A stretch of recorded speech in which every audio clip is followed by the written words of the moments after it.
И сейчас с буферизацией в секунд 10-15. Ну, это нормально, да? Это? Ну, да. Ты потом ссылку эту ты уже кинул в вашу страну ссылку? Да, все. И написал в комментариях, задавайте вопросы. Я буду следить, если что. Она запускается долго, а потом... Спасибо, Булат.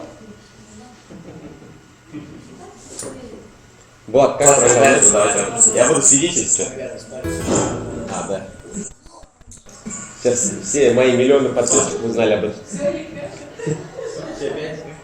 Все, 2, ты что? 2 миллиона, в смысле? Спасибо, Влад. Все, прошло. Раз. Влад, как прошла? Я буду следить, если что. Да. Сейчас все мои миллионы подписчиков узнали об этом. Ну, пока... Тогда количество звука пока да, то есть 2 миллиона, в смысле? Да. Если его подсветить, будет лучше звук, да? Но нужен двигатель, чтобы вам туда поставить. А такой двигатель бывает, что ли? Да, этот от притычки проводной. У вас нет такого двигателя? Сири? Ну все, тогда начинаем. Всем здравствуйте. Давай.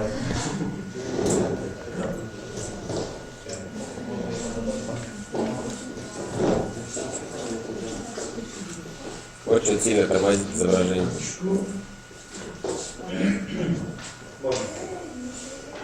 Мы рады приветствовать всех участников и гостей фестиваля на втором дне. Сегодня у нас запланированы мастер-классы и такая некая конференция от клипмейкеров. Первым спикером с мастер-классом выступит Тансулпан Бакаева, кинорежиссер, сценарист. Она более подробно расскажет о своей сама, да? Да, конечно. И, значит, мастер-класс первой продлится у нас до полпервого. Далее полпервого мы сделаем небольшой перерыв, 5 минут. И у нас приезжает сюда из Екатеринбурга Алексей Стасюк, преподаватель школы кино при Свердловской киностудии.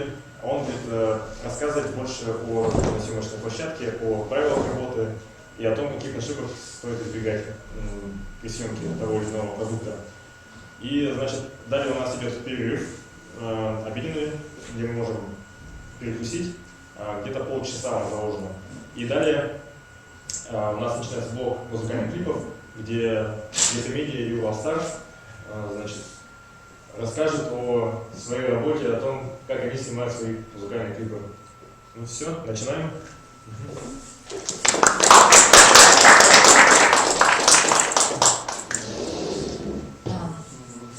Меня зовут Тансулпан Бакаева. Я кинорежиссер уже. Коротко расскажу о себе. Я родилась в Уфе. По первому образованию я художник-живописец. И окончив академию по живописи, я пришла работать на киностудию. Сначала я работала с Велюрой Эсендавлетовой, это у нас известный кинодокументалист, такие исторические ролики. Потом в это время мы с сестрой написали, то есть даже задолго до, сценарий новогоднего фильма, который назывался «Рахмет». И в это время в киностудию пришел новый директор Айбулат Юнусов, и он говорит: давайте быстро снимем полнометражный фильм. Давайте. И очень быстро мы сняли этот фильм с очень маленьким бюджетом. Ну, как всегда, кто сначала начинает работать на энтузиазме, тот готов работать в минуса. И в материальном отношении, и в таком отношении вложения сил. И за 3 месяца мы сделали этот фильм, выпустили. И после этого получилось так, что Зухра, моя сестра, она сценарист, она хотела снять фильм молодежный, после этого задумала. То есть, в принципе, вышло удачно, даже Рахмата прокатили по республике, он окупил себя уже еще в то время, в 2007 году. Там киностудия отправила пару машин по районам, они прокатили, а так как бюджет был всего 300 тысяч рублей, это очень маленький бюджет, даже по тем временам, хотя сейчас цены, наверное, раза в 2 выросли. И он окупил сам себя. И Зухра задумала следующий проект, молодежный фильм. В главной роли должен был сниматься популярный, ну и сейчас довольно популярный рэпер МС Баш. Вот. А потом, ближе к съемкам, выяснилось, что МС Баш сниматься не будет, вместо него будет сниматься Ильшат Буреляр, и Зухра не может снимать этот фильм. И таким образом, хотя у меня не было еще специального образования, был только опыт съемок вот в Рахмате, работа с режиссером Рахмата Анваром Райбаевым, так вышло, что на меня свалился этот полнометражный фильм. И мы были вынуждены разгребать сами как умеем, знаний еще в то время не было. И была очень молодая съемочная группа, я была самой старой.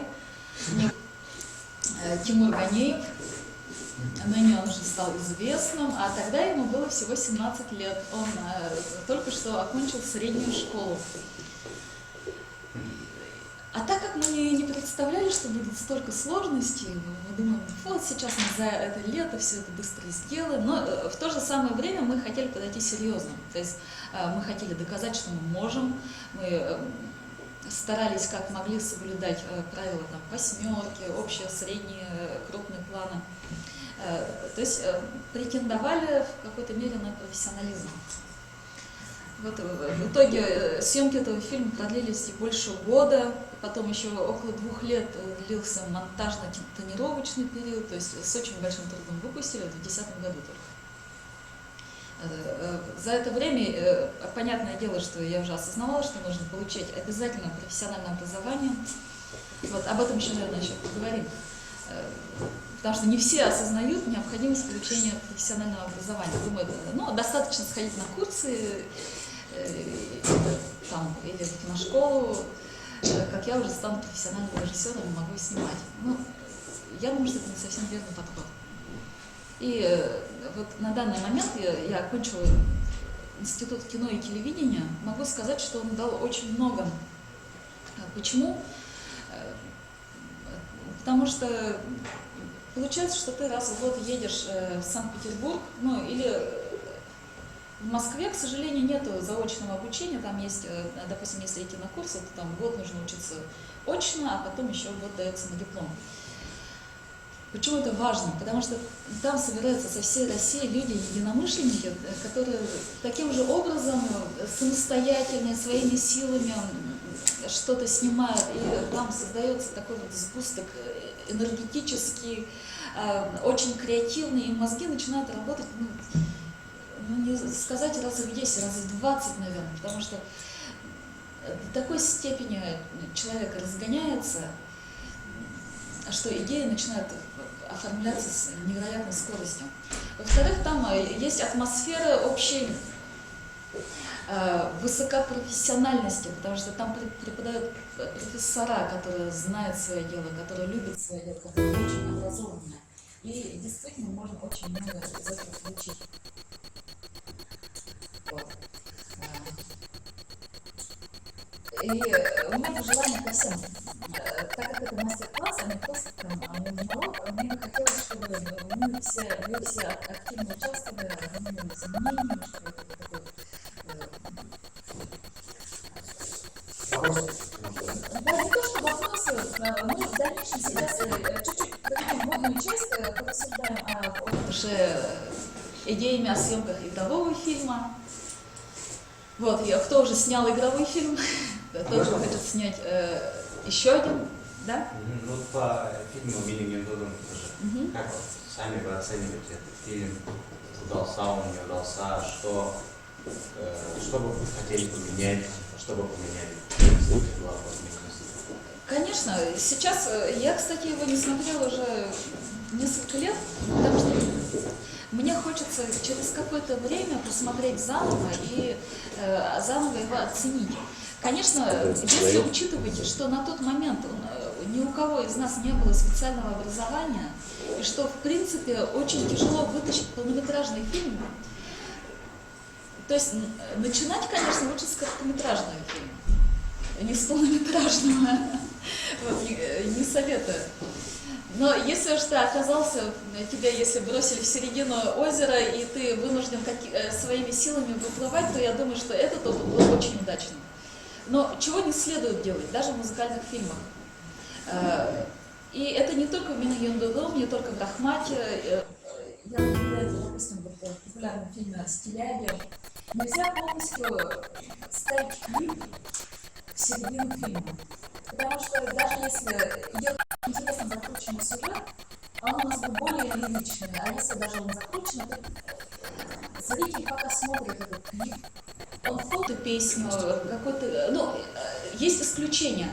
Если клип является частью самого сюжета, да, то есть концентрированным, тогда, наоборот, можно усилить драматургически. Допустим, в «Мина Юндудом» там есть момент, где есть два таких клипа, где сначала Ильшата бросает девушку, он переживает, какие-то такие вот. Ну и тот мы там поставили только минуту из песни.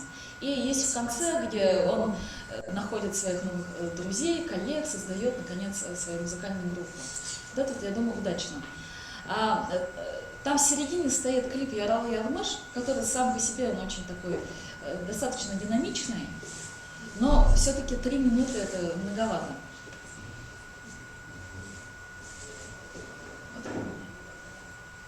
Был нужен, да? То есть вы не жалеете, что сняли? Нет, конечно. В плане, там... Я даже жалею, что он оказался там по стечению обстоятельств недостаточно раскрученным, потому что он вполне достоин того, чтобы его показать там, в Казахстане. Мы так и рассчитывали, что у Ильшата музыка, она интернациональная. Людям не обязательно понимать слова для того, чтобы воспринимать эту красивую музыку. И фильм может быть популярен там, в Средней Азии. Но я не беру в расчет Россию, потому что Россия — это отдельный вопрос, который сейчас, кстати, тоже можно будет обсудить, когда будем говорить о том, на какие рынки, на какого зрителя нам нужно выходить. Но если из 10-бальной, то для себя я где-то на 7, наверное, оценила бы. Если бы мы начали снимать сейчас, конечно, мы сделали бы все по-другому. Выбор Себаш. Я очень рада, что был не Себаш, а Ильшат. Мы тоже. Очень рады. Но если брать его реальную судьбу в итоге в жизни, у него что-то сходство с его, да? Ну, к сожалению, получилось так, что он все-таки выбрал работу, да? Все-таки выбрал работу, да. И во время съемок этого фильма Ильшат мы ему не позволяли работать, не позволяли устраиваться на работу. А у него очень классный специалист, он редкий специалист, геодезист. И его просто разрывали на части, да? Да, ему поступали предложения, а мы ему платили 5000 в месяц. И оттуда находили, отсюда находили. Мы говорим: Ильшат, только не устраивайся на работу. И он выдержал год. Начал зарабатывать деньги, и, в общем-то... Вернулся к своей долги. Но оказался не очень доволен, потому что он возвращается, то есть он пока там работает, он полностью оказывается вырван из творческой среды. То есть это в какой-то мере иллюзия, потому что я знаю, что многие люди начинают свой бизнес и думают: ну ладно, я буду зарабатывать деньги, а потом буду, то есть в свободное время буду заниматься творчеством. Это не совсем так. То есть если ваш бизнес связан тоже с творческой средой, это все можно совмещать, я думаю. Потому что мы все понимаем, что никто не может устроиться на работу на такой, чтобы полностью ваши творческие чаяния удовлетворить. Поэтому все чем-то вынуждены заниматься. Но тут как-то нужно уже думать. Потому что не один пример, когда очень творческие люди удалялись в бизнес, и в итоге их просто не остается. Так. Сейчас можно порассуждать об общем состоянии кино в Башкортостане, в Челябинске. Ну, будем говорить о башкирском кино. Какие у вас мнения? А может, у вас только 2 фильма? Нет, нет. Остальные? То есть, расскажите коротко. да, конечно. После Мина Юндудом я начала учиться. Да, вопрос чуть-чуть. Ну, Или давайте, сейчас да. можно? Давайте. Я вот хотел спросить, какая это вот, у нас вот тюркские фильмы почти, мне кажется, непопулярны. Вот мне кажется, для башкир вообще это было бы очень, если бы были казахские, киргизские и вот бывшего Советского Союза республики. То есть как вот вы оцениваете это? Что надо делать, чтобы они были у нас популяризированы, эти фильмы? Может переводить их на башкирский язык, вот, мне кажется, это было бы очень хорошо. Я думаю, что не нужно переводить, можно давать субтитрами, но этим должно заниматься телевидение, в общем-то, потому что они сами очень хорошо идут на контакт, мы все время общаемся, они же воспринимают нас как своих. Конкурентов. Нет, но тюркский патриотизм, он гораздо сильнее и шире распространен в странах Средней Азии, у тех же турков, нежели у нас. Мы все-таки когда более рафинируемся и горим иллюзиями, что мы будем интересны российскому зрителю, хотя российскому зрителю мы интересны гораздо менее, чем своим же братским народам из Средней Азии. Конечно, с ним нужно поддерживать контакт. Но, к сожалению, мы как режиссеры мы можем поддерживать только творческий контакт, а чтобы прокатывать, тут этим должны заниматься прокатчики, а чтобы показывать по телевидению, этим должны заниматься телевизионщики. Можем только подкидывать идеи. Так, относительно фильмов. Когда я поступила в кино и телевидение, это было заочное обучение, и нам попался очень жесткий мастер, в отличие от других. Потому что на других курсах люди приезжают, там говорят, извините, я там не смог снять фильм. Он говорит, ну ладно, хорошо, мы там все понимаем. А у нас мастер сказал, ничего не знаю, в год привозите по 2 курсовые работы. И мы делали все, что могли, но привозили, там, разрывались. И, конечно, мне очень повезло, что была киностудия, и мне удавалось некоторые проекты одновременно запускать в киностудии с небольшим, конечно, бюджетом и их сдавать в качестве курсовых работ. Таким фильмом был фильм «Я женюсь» Телешова. Потом был фильм «Между нами». Мы его показывали всего 2 раза. Эротический фильм, да? Да, его все едят, потому что главный герой как-то с не очень большим энтузиазмом относится к тому, что этот фильм будет показан широкому зрителю, тем более главный герой Ильгиз Тагиров уже стал начальником неожиданно сети, а так вот, если, допустим, вы захотите его посмотреть, я могу его В узком кругу. Понимаете, да?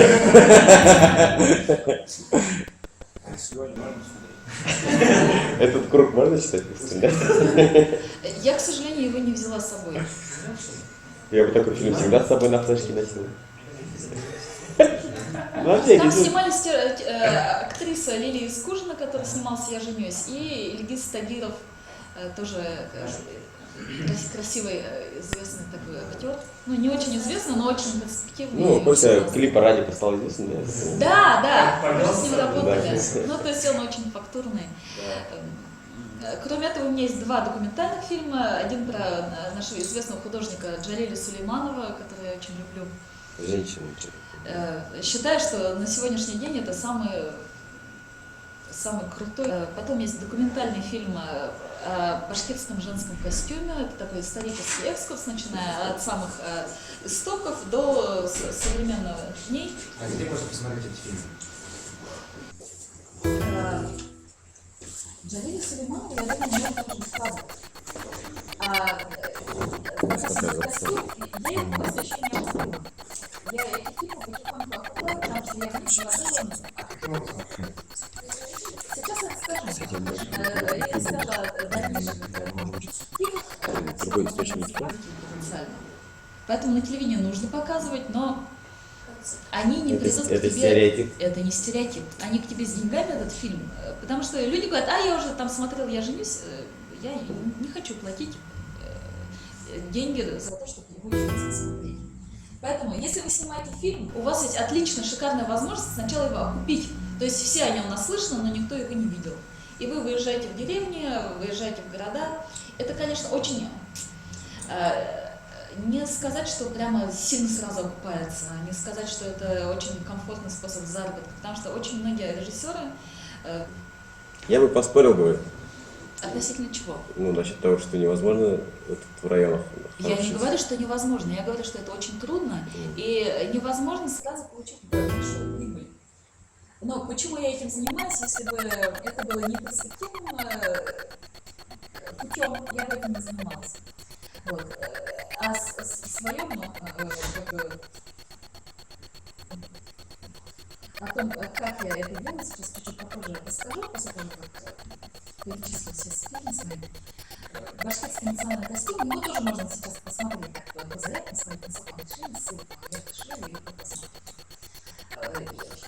И дипломным фильмом был фильм «Два соседа», и 2/3 всего бюджета. Какой смысл? А? Какой бюджет? Бюджет, сейчас скажу, 480 тысяч, из них киностудия выделила 320. То есть это со всеми... Это вам кажется, что много? Нет, это очень мало. Не кажется, да? Потому что некоторые говорят, то есть мои же коллеги, допустим, из Петербурга, студенты, которые сами там на коленках снимают, они говорят: Тансулпан, да ты обнаглела, у тебя столько денег. Если бы у нас были такие деньги, это еще когда мне выделяли 180 тысяч только, ну, были разговоры, мы бы на эти деньги сняли такой фильм. Но если ты используешь, да, если ты используешь лошадей, если у тебя есть там хотя бы минимально съемочная группа, которую надо, кстати, кормить, за бензин нужно платить. Да, как-то, когда люди планируют малобюджетно, вот, кстати, Ильфат говорит, что у него там 0 рублей. Не может быть такого. Ты платил за бензин, ты ел в это время, вы с братом в это время питались. Так же? Хотя они же нашли еду, зачем? А? Нашу голову порвало. Да, поэтому если вы считаете смету бюджет своего фильма, это все нужно включать. Включая сотовую связь, и все равно там 1003 минимум все-таки выйдет. Да, и монтажный период. Свои услуги он же не читал просто. Обязательно нужно считать свои услуги. То есть сколько ты вложил как режиссер, как автор сценария, как монтажер, как специалист по спецэффектам и прочее, там, наложение титров. Хотя бы по минимуму нужно закладывать. И таким образом вычисляется бюджет. Потому что если этим не занимаешься ты сам, будешь заниматься кто-то другой, будет заниматься. И в итоге, как все это вышло с 2 соседями? Получилось, что я нашла оставшуюся часть денег, часть взяла в кредит, часть заняла у знакомых, а часть обещала просто, там люди говорят: я не буду с вами сумму работать. Я говорю: ну давайте мы вот вам заплатим такую сумму, а там остальные 2/3 заплатим позже, когда открытым фильм. Вот. На таких условиях начали работать. И в итоге столкнулись с ситуацией, когда стала необходимость купить фильм. Вот. Единственный выход, как это сделать, это, вот, как я уже говорила, показывать фильм зрителю. И тут мы возвращаемся к истокам, как, с чего вообще начинался кинематограф, для чего он был задуман. Кинематограф — это же изначально это коммерческая область. Это потом мы привыкли к тому, что это государственное финансирование, что откуда-то идут деньги, а если брать там французов, американцев, которые... И тут начинаешь оценивать там потенциал башкирского зрителя, кто сколько может заплатить. Потому что народ у нас чуть-чуть пока испорчен. Но вот на концерты они уже умеют ходить, привыкли. А фильмы... Это культура хождения. Да. И вот здесь все режиссеры, которые будут прокатывать фильмы по районам, они будут делать услугу друг для друга. Потому что если Загир берет, выезжает в какие-то районы, то есть он не является конкурентом. Он, то есть человек сходил на его фильм, обрадовался, думает: хорошо. Давайте не будем шагать сейчас.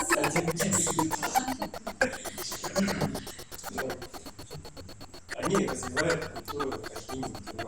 Да, вот есть, да, есть такой Айдис Габдуллин из Абзелиловского района. Да. Он снял фильм «Алмагир».